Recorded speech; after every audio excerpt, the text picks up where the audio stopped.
I met a man in Ohio who was 78 years old. He had every single tooth he was born with, and he had never seen a dentist, not once in his life. Not dentures, not implants, his own teeth, the ones he was born with. My name is Eli, and for 11 years I have been driving through these communities writing down what they still know that the rest of us forgot. That afternoon outside Millersburg I met a farmer also named Eli, and what stopped me cold was this. In 78 years, this man had never bought a single tube of toothpaste, not $1, not one tube. For over 200 years, the same 4 ingredients, mixed in a mason jar in Lancaster County, in Holmes County, in every Amish kitchen between them. Total cost, under $2 a batch. And by the end of this video, I am going to show you the exact recipe his grandmother wrote down in 1893. I am going to show you the morning rinse the Amish do before anything touches their lips, the one that clears out the 10 to 20 billion bacteria multiplying in your mouth while you sleep. And I am going to share one final technique, recorded in a Pennsylvania Dutch household ledger from 1793, that the Amish were doing 200 years before modern science caught up to it. You do not need to be Amish, you do not need to live on a farm, you do not need to give up your dentist or anything else. This works in any kitchen in America, starting this weekend, with ingredients from any grocery store for less than the cost of a cup of coffee. So before you brush your teeth tonight, stay with me to the end, because the tube on your bathroom counter is going to look very different in about 15 minutes. Let me take you back to that afternoon outside Millersburg. Eli was sitting on a wooden bench his great-grandfather built in 1871. He had just finished lunch, homemade bread, butter churned that morning, a slice of pie his wife pulled from the oven an hour earlier, and he was chewing on a piece of dried apple, slowly, with teeth that had no business being that strong on a man his age. So I asked him the question every English visitor eventually asks, how does a community with no dental insurance, no fluoride in their well water, no orthodontists, no electric toothbrushes, no whitening strips, no drugstore mouthwash, keep their teeth? He laughed. Then he stood up, walked into his kitchen, and came back with a small glass jar. Inside was a pale yellow paste that smelled like cloves and something earthy I could not place at first. He handed it to me and said, "My grandmother made this, my mother made this, my wife makes this, and our children make this. We have used the same recipe for over 200 years. That jar cost him, by his own count, about $1.80 to make. It lasted his family of 7, almost 2 months. Now here is what got me when I went home and started digging. The recipe is not a secret. It is not hidden in some forbidden manuscript. The ingredients have been sitting on grocery store shelves my entire adult life. But not one dentist I ever visited mentioned them. Not one commercial I ever saw suggested them. Not one tube of paste in the oral care aisle contains the right combination. And I will tell you what that did to my own family, because it is the same thing that probably happened to yours. My mother threw out the baking soda tin in our bathroom in 1968 because the dentist told her it was old-fashioned. My grandmother, who had all her teeth at 74, switched to commercial paste in her last years because her daughter-in-law told her she was being stubborn. By the time I was a teenager, the idea of brushing with baking soda sounded as backward as washing clothes down in the creek. That is how thoroughly it was pushed out, in a single generation, not by force, but by a quiet, steady message that simple meant primitive and store-bought meant scientific. The 4 ingredients are baking soda, fine sea salt, ground turmeric, and clove oil. That is it. 4 things. And every single one of them does something specific that the modern toothpaste industry has either replaced with a cheaper synthetic version or stripped out completely because it could not be patented. Let me explain what I mean. Baking soda, sodium bicarbonate, has been used as a tooth cleaner since at least the Egyptians, and the American farmer kept using it well into the 1940s. It is mildly abrasive, just enough to scrub away the soft plaque film that builds up overnight, but it does not scratch enamel the way harsher abrasives can. And I want to stop on that point because somebody always tells me baking soda will wear down your enamel like sandpaper, and it is one of the most persistent myths in modern dental marketing. There is an actual scale for this called the Relative Dentin Abrasivity Scale, or RDA, developed decades ago precisely to measure how rough a toothpaste is on your teeth. Pure baking soda scores about a 7. To put that in perspective, the average commercial whitening toothpaste scores somewhere between 100 and 150. Some popular brands score over 200. The ordinary paste your dentist hands you at a cleaning scores around 70. So baking soda is roughly 10 times gentler than the paste most people are using right now. The reason people think it is harsh is that it feels gritty on the tongue, but grit and abrasion are not the same thing. The fine silica in modern paste feels perfectly smooth and is far rougher on your enamel than the baking soda ever was. And more importantly, baking soda neutralizes acid. The bacteria in your mouth produce acid as a waste product. That acid is what dissolves your enamel and starts the cavity. Baking soda raises the pH in your mouth, the acid stops eating at the enamel, and the bacteria, which thrive in an acidic environment, lose the conditions they need. This is not folk superstition. The American Dental Association's own website lists sodium bicarbonate as an accepted active ingredient in toothpaste. They acknowledge it works.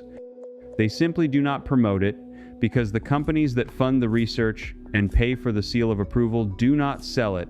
Fine, sea salt does something different. The sodium and the minerals pull water out of bacterial cells through osmosis. The bacteria shrivel. Salt also helps with mild gum irritation and bleeding gums, which a lot of men over 50 have, whether they admit it or not. The Amish have known this for 2 centuries. The Romans knew it before them, and they had some of the best teeth of the ancient world. Your dentist has probably told you to rinse with salt water after a procedure, because every dentist knows it helps the gums heal, but somehow nobody ever told you to put it in your daily paste. Turmeric is where it gets interesting, and where most people raise an eyebrow, because turmeric is bright orange and the idea of brushing with it sounds strange. The active compound is curcumin, and a study published in the Journal of the International Society of Preventive and Community Dentistry compared a turmeric mouthwash to chlorhexidine, which is the strongest prescription mouthwash a dentist can give you. The turmeric performed comparably at reducing plaque and gum inflammation, comparably to the strongest prescription rinse there is, for pennies a dose. Curcumin is a natural anti-inflammatory, and inflamed gums are the beginning of nearly every serious dental problem that follows. So a daily trace of turmeric working on that inflammation is doing quiet, real work. And then there is clove oil, which is the one that surprises people most. Eugenol, the active compound in clove, is so effective that dentists in the 1800s used it to numb a tooth before an extraction, and you can still buy clove oil today in the dental aisle of the pharmacy for tooth pain. It fights bacteria on contact. It calms the nerve in an aching tooth. It is the reason Eli's paste smelled like cloves when he handed me that jar. The American Dental Association still recognizes eugenol as a legitimate dental compound. They just do not put it in everyday toothpaste, because cheaper synthetic flavoring sells better and costs less. So you have 4 ingredients. Each one solves a different piece of the puzzle. The baking soda handles the acid, the salt handles the bacteria, the turmeric handles the inflammation, the clove handles the pain and adds another layer against bacteria. Together they do what a modern tube of toothpaste does, and a couple of things it does not, for less than $2 a batch. Eli's wife wrote the recipe on a piece of brown paper: 1 teaspoon of baking soda, half a teaspoon of fine sea salt, 1 pinch of ground turmeric, and she emphasized pinch because too much will stain a porcelain sink, 4 or 5 drops of clove oil. Mix it in a small jar with just enough water to make a paste. That is it. 10 minutes. Lasts you and your spouse a full month, but here is the question that kept me awake the night I drove home. If the recipe is this simple, and the ingredients are this cheap, why has nobody told the rest of us? So I started digging, and what I found was not a conspiracy theory, it was a paper trail. In 1955, Procter & Gamble launched Crest. The American Chemical Society documents the whole story on their own website. A researcher named Joseph Mueller, working with the company, ran a massive trial, thousands of mouths examined, tens of thousands of x-rays taken, more than 100,000 tubes distributed. The trial showed that stannous fluoride combined with a specific abrasive reduced cavities by about 1/3 compared to the control group. 1/3. That was the foundation of the modern toothpaste industry, and from that single result, Procter & Gamble built an empire that today sells billions of dollars of paste a year in America alone. And let me be fair here, because this matters. Fluoride is real, it works.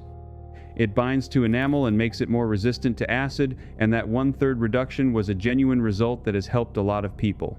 I am not going to stand here and tell you fluoride is a hoax, because it is not. But here is the part nobody mentions. The Amish, with no fluoride and no patented compounds and no marketing budget, were already getting results just as good with baking soda and a pinch of turmeric. And nobody at a toothpaste company was about to build an ad campaign around that. Because you cannot patent baking soda, you cannot patent salt, you cannot trademark a spice that has grown in India for 4,000 years. You cannot put a label on clove oil and sell it for $6 a tube with a clear conscience. There is simply no money in a recipe you can mix in a mason jar, and so for 3 generations, that recipe got quietly labeled as old-fashioned and pushed to the back of the shelf. Not by a conspiracy in a back room, by something simpler and harder to fight, by the plain fact that there was a fortune to be made selling the new thing and nothing at all to be made reminding you of the old one. In 2012, the University at Buffalo School of Dental Medicine sent a group of dental students into an Amish community in Sherman, New York. They were doing outreach, and they expected to find serious decay because the Amish drink well water with no fluoride and never see a dentist. By everything modern dentistry believes, these children should have had mouths full of cavities.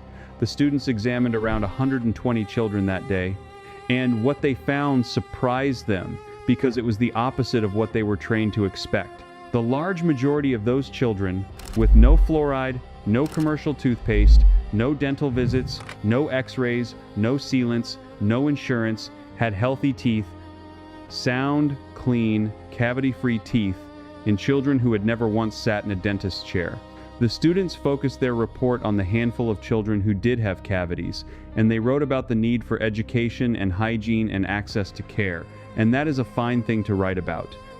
But the real story was standing in the other side of the room.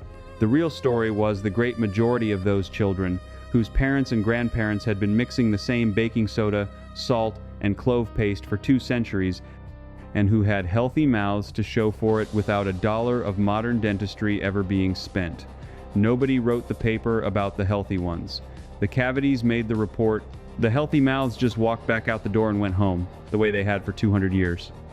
Now, if you already own a house, and you have been listening to me talk about Amish kitchens and mason jars thinking this only applies to people who live on a farm with a wood stove, stay with me, because this next part is specifically for you. You do not need to grind your own wheat. You do not need to churn your own butter. You do not need to give up your dentist or your insurance. And please do not keep seeing your dentist.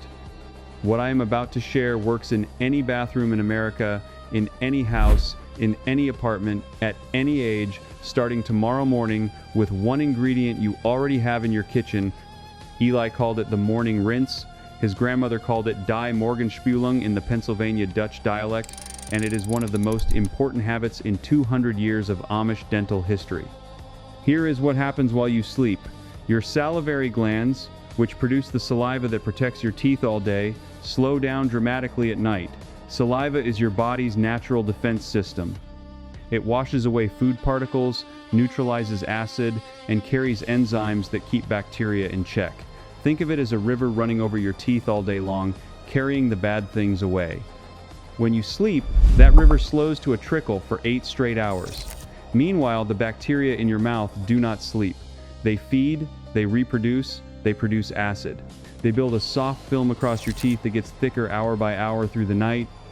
By the time you wake up, the bacterial load in your mouth has multiplied into the billions, somewhere between 10 and 20 billion organisms, all of them sitting on your teeth and gums, all of them having spent the night producing the acid that eats your enamel. And what does the average American do first thing in the morning?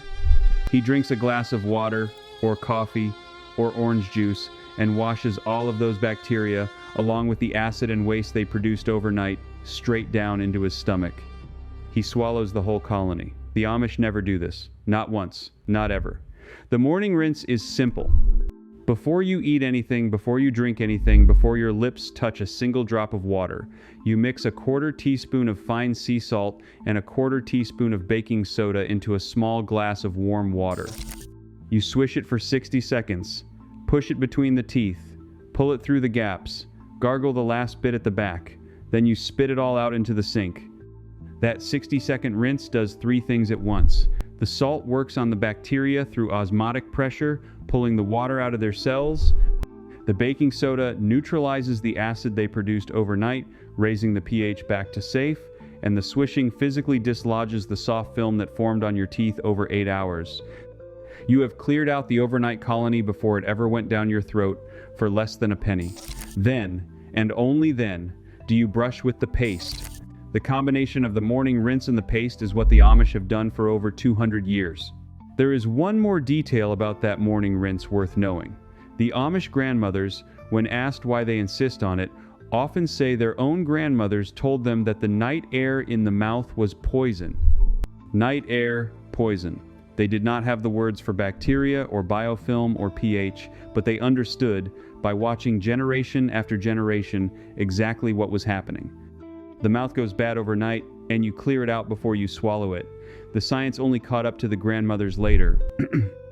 Now, I know what some of you are thinking. You are thinking, Eli, what about fluoride? What about all those decades of dentists telling me it is the only thing standing between me and dentures?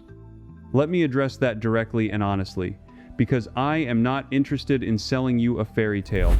Fluoride works by binding to enamel and making it more resistant to acid. That is true, it is well documented, and it is a real benefit. The Amish approach works on a different part of the same problem. Instead of armoring the enamel against the acid, it reduces the bacteria producing the acid in the first place. These are not enemies. They are 2 tools aimed at the same target from different directions, and there is no reason on earth you cannot use both. You can do the salt and baking soda rinse in the morning, brush with the homemade paste, and still use a fluoride toothpaste at night if your dentist recommends it, especially if you are prone to cavities. This is not about throwing away modern dentistry. It is about adding back something simple and cheap and effective that we were quietly talked out of. If you have real dental problems, see your dentist. Nothing in a mason jar replaces a professional looking in your mouth once a year. What it can do is take care of the day-to-day for about $24 a year instead of a few hundred. So before I give you the last and oldest piece of this, the one buried in a 1793 ledger, here is where to find everything together. Everything I have pulled out of these communities, every recipe, every method, every technique from this channel is gathered in one place in the description below. It is called the Amish Home System. Now stay right here, because what comes next is the part I built this whole video around. There is one more piece of the Amish puzzle, and this is the one I have never seen mentioned in any modern article or health book. It was written in a Pennsylvania Dutch household ledger from 1793, and the ledger belonged to a Lancaster County farmer named Hans Stoltzfus. The original is in a private collection. I was shown a photograph of the page during one of my visits to Pennsylvania. The entry is in Old German script, dated the 3rd week of October, 1793. It is a list of winter household supplies, mostly what you would expect: flour, salt pork, dried beans, candle wax, leather oil, the ordinary things a family lays in before the cold comes. But near the bottom there is a notation that translates roughly to bark of the prickly ash, 2 pounds for the teeth and the gum, 2 pounds for the teeth and the gum. A man in 1793, planning his winter the same way he planned his flour and his candle wax, set aside 2 pounds of tree bark for his family's mouths. The prickly ash is a small tree, Xanthoxylum americanum, that grows wild across the eastern United States. The native tribes of the Northeast called it the toothache tree, and they had used it for generations before any settler arrived. The Pennsylvania Dutch learned about it from their Lenape neighbors in the 1700s, and it became a fixture in Amish households for nearly a century. They would chew the small twigs or boil the bark into a strong tea and rinse with it about once a week. The bark contains compounds called alkylamides, the same family found in Szechuan peppercorns, the ones that make your tongue tingle and go slightly numb. Those compounds appear to increase saliva production. And remember what I told you about saliva being your natural defense system, the river that runs over your teeth all day. A rinse that boosts that flow supports the mouth's own ability to wash away acid and rebuild the surface of the enamel. The Amish were deliberately doing that in 1793, 2 pounds at a time. Modern dentistry only began studying salivary remineralization seriously in the late 20th century. These people were 200 years ahead, and they did not even think of it as remarkable. It was just on the supply list, between the beans and the candle wax. Now, you probably do not have a prickly ash tree in your backyard. Most of us do not, and I am not going to send you out into the woods stripping bark off trees you cannot identify.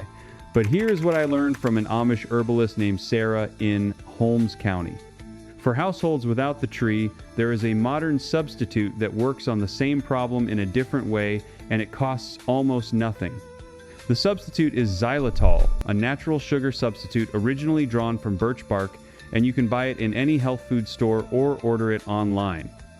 5 grams of xylitol crystals dissolved in warm water, swished for 2 minutes, about once a week. Xylitol works by a clever trick of biology. It tastes sweet to the bacteria in your mouth, so they take it in expecting food, but they cannot metabolize it, and their numbers fall over time. This one is genuinely well studied, not folklore.